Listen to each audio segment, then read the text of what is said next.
Here's this tire chuck step right here. I'll show you how to set it up. So it's got 2 pins that are holding it all together right here. Actually, it makes it really nice to carry and transport when it's all put together like this. But you just take out these pins right here, that little lock, and then remove the pin, and that releases it. You gotta do this one on this side also.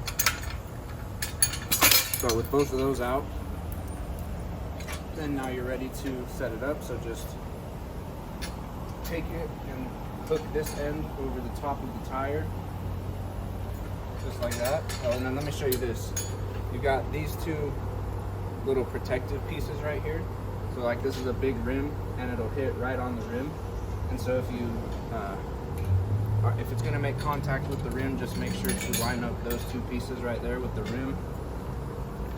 Slide it over the top.